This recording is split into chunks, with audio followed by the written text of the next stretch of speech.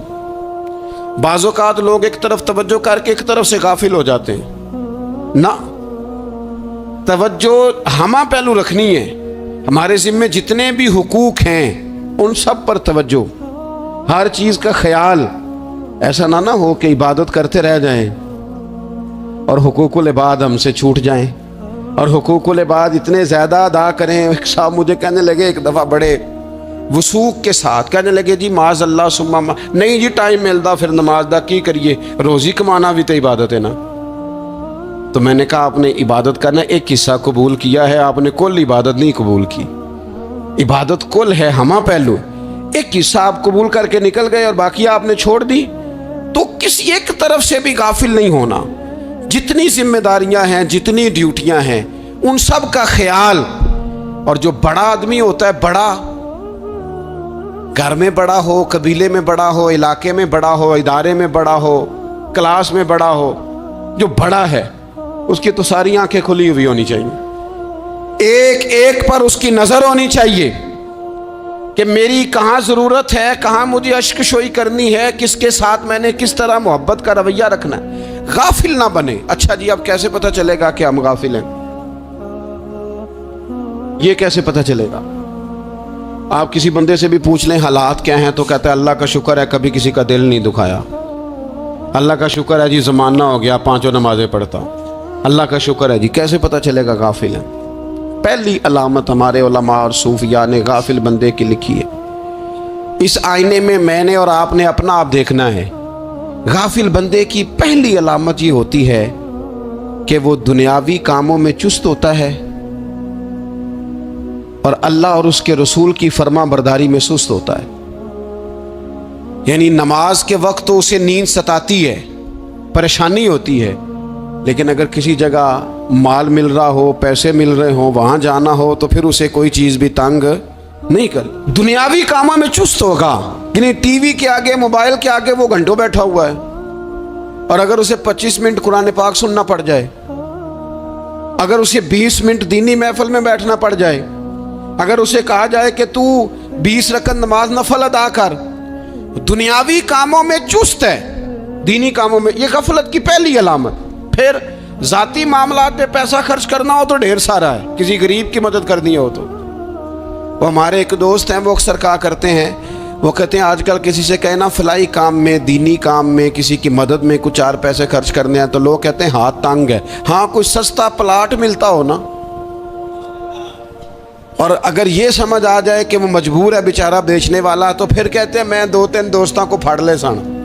ذاتی کاموں میں جب بندہ چست ہو اور دینی کاموں میں سست ہو تو مطلب یہ ہے کہ بندہ غافل ہے۔ پہلی علامت غفلت کی۔ اور غفلت کی دوسری نشانی یہ ہے کہ انسان گناہ کے کاموں کو معمولی سمجھنے لگ جاتا ہے، یہ غافل بندے کی نشانی ہے۔ گناہ کو معمولی سمجھتا ہے، چھوٹا سمجھتا ہے۔ آج کل لوگ کہتے نہیں میں کو اکیلا کر رہا ہوں، ساری دنیا ہی کرتی ہے۔ وہ جناب کیا ہو گیا، اگر یہ غلطی ہو گئی تو بندے سے ہو ہی جاتا ہے۔ گناہ کو معمولی سمجھنا، چھوٹا سمجھنا، اور کہنا پھر کیا ہو گیا ہے، انسان سے غلطی ہو جاتی ہے۔ آپ دیکھ لیں کہ سینکڑوں بیسیوں گناہوں کا بوجھ ہمارے سروں پہ ہوتا ہے، لیکن کوئی ہمارا دبدبہ ہے، کوئی ہماری گفتگو ہے، کوئی ہمارے جملوں میں خود پسندی ہے، کوئی ریاکاری ہے، کوئی تصنع ہے۔ یہ غافل بندے کی علامت ہے۔ نبی اکرم صلی اللہ تعالی علیہ وآلہ وسلم نے فرمایا مومن اپنے گناہوں کو پہاڑ کی طرح سمجھتا ہے، یہ بخاری میں حدیث ہے۔ مومن پہاڑ کی طرح جانتا ہے اور وہ ڈرتا ہے کہ کہیں وہ پہاڑ اس کے اوپر گر نہ جائے، یعنی کہیں مجھے میرے گناہ کی سزا نہ مل جائے۔ چھوٹے گناہ کو بھی پہاڑ جانتا ہے، یار مجھ سے غلطی ہو گئی، مجھے ٹھیک کر لینی چاہیے، مجھے معافی لے لینی چاہیے، مجھے توبہ کر لینی چاہیے۔ مومن اپنے اوپر گناہ کو پہاڑ کی جانب سمجھتا ہے۔ اور حضور علیہ الصلوۃ والسلام فرماتے ہیں کہ یہ جو فاسق اور فاجر ہوتا ہے نا، اللہ کا نافرمان، یہ گناہ کو مکھی کی طرح سمجھتا ہے، یہ سمجھتا ہے میں نے اشارہ کرنا ہے مکھی نے اڑ جانا ہے۔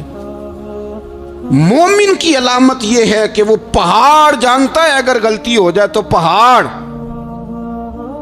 امام اعظم ابو حنیفہ رحمۃ اللہ علیہ گزر رہے تھے تو بارش ہو گئی تھی اور کوفہ میں کیچڑ تھا، تو آپ نے جو جوتے پہنے ہوئے تھے ان جوتوں سے چلتے ہوئے نا آپ کے پاؤں سے کچھ مٹی اڑی، تو سامنے ایک یہودی تھا، اب اس زمانے میں دیواریں کچی ہوتی تھی، اس کے دیوار پر جا کے وہ مٹی جو تھی وہ لگ گئی۔ اب امام صاحب بڑے پریشان ہوئے کہ میں نے اس کی دیوار کو آلودہ کر دیا۔ یہاں تو لوگ اپنی اینٹیں رکھتے رکھتے کئیوں کی دیواریں توڑ ہی دیتے ہیں، اور پھر وہ اس پر ماننے کو بھی تیار نہیں ہوتے، تسلیم کرنے کو بھی تیار نہیں ہوتے۔ وہ کہتے ہیں پھر کیا ہو گیا، اب ہمارا یہاں گھر ہے تو ہم نے ٹرالی منگوانی نہیں تھی، ہمارا حق بنتا تھا۔ امام صاحب کے پیروں سے ذرا کیچڑ اڑا، یہودی کی دیوار پہ لگا، اس کی کچی دیوار تھی۔ امام صاحب پریشان ہو گئے، سوچنے لگے کہ اگر میں دیوار سے یہ کیچڑ اتارتا نہیں تو یہ بھی زیادتی ہے، میں نے اس کی دیوار کو گدلا کر دیا، اور اگر میں اتارتا ہوں تو کچھ مٹی اس کی دیوار کی بھی اتر جائے گی، کچی دیوار ہے، یہ بھی زیادتی ہے۔ مومن گناہ کو پہاڑ کی طرح سمجھتا ہے کہ کہیں گر نہ جائے، اس کی بھی کہیں سزا نہ مل جائے۔ امام صاحب نے اس کے دروازے پہ دستک دی، وہ باہر آیا تو اتفاق سے وہ آپ کا مقروض بھی تھا، اس نے پیسے دینے تھے۔ باہر نکلتے ہی کہنے لگا اوہو آپ تو قرض لینے آ گئے، میرے پاس تو ابھی گنجائش نہیں ادا کرنے کی۔ تو امام صاحب کہنے لگے تو قرض چھوڑ، وہ میں نے معاف کیا، میرے سے ایک غلطی ہو گئی ہے۔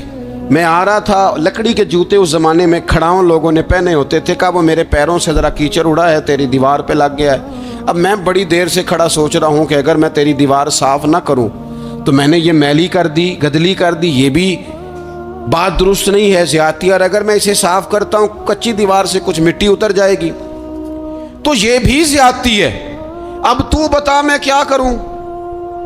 تو بے موسمہ پھل تھا نا یہ، تو بے موسمہ پھل دیکھ کے بندہ حیران ہو جاتا ہے، جو باتیں روٹین میں نہ ہو رہی ہوں وہ ذرا انوکھی لگتی ہیں، بندہ حیران ہو گیا، غور سے امام صاحب کا چہرہ دیکھنے لگا، غور سے چہرہ دیکھنے لگا۔ ابھی تھوڑی دیر سوچنے کے بعد کہنے لگا حضور پہلے میں نے دین اسلام کے بارے میں پڑھا اور سنا تھا، آج میں نے دین دیکھا ہے۔ پہلے میں نے سنا تھا کہ دین اسلام اس طرح کا ہے، آج میں نے دین۔ ہم نہ پوری دنیا کے کافروں کو دین سنانا چاہتے ہیں، دکھانا نہیں چاہتے۔ ہم نیک نظر آنا چاہتے ہیں، نیک بننا نہیں چاہتے۔ ہم نیک نظر آنا چاہتے ہیں، نتیجہ کیا نکلتا ہے کہ کچھ عرصے کے بعد پتہ چل جاتا ہے بندہ کس لیول کا نیک ہے، کیا معیار ہے اس کی نیکیوں کا۔ کہنے لگا حضور پہلے میں نے دین سنا تھا، آج دیکھا ہے۔ آپ وہ مٹی کی دیوار پر جو کیچڑ لگ گیا ہے، دیوار کو بعد میں صاف کیجئے گا، پہلے کلمہ پڑھائیں تاکہ میرے اندر کا کفر صاف ہو جائے، ہم مجھے مسلمان کر دیں۔ تو غافل آدمی جو ہوتا ہے نا، وہ پھر تیسری بات، جب بندہ بہت زیادہ غافل ہو جاتا ہے پھر اعلانیہ گناہ کرنے لگتا ہے۔ ایک گناہ پھر اس کا اظہار گناہ۔ ایک بندہ حدیث پاک میں آتا ہے، ایک بندہ رات کو کوئی غلطی کرتا ہے، اللہ تعالیٰ اس پہ پردہ ڈال دیتا ہے، لیکن وہ سویرے خود لوگوں کو بتاتا پھرتا ہے میں نے یہ کیا، میں نے یہ کیا۔ جب آپ اظہار گناہ کرتے ہیں نا تو سامنے والا بھی دلیر ہوتا ہے، کہتا ہے اس نے کیا میں کر لوں گا تو پھر کیا ہوا۔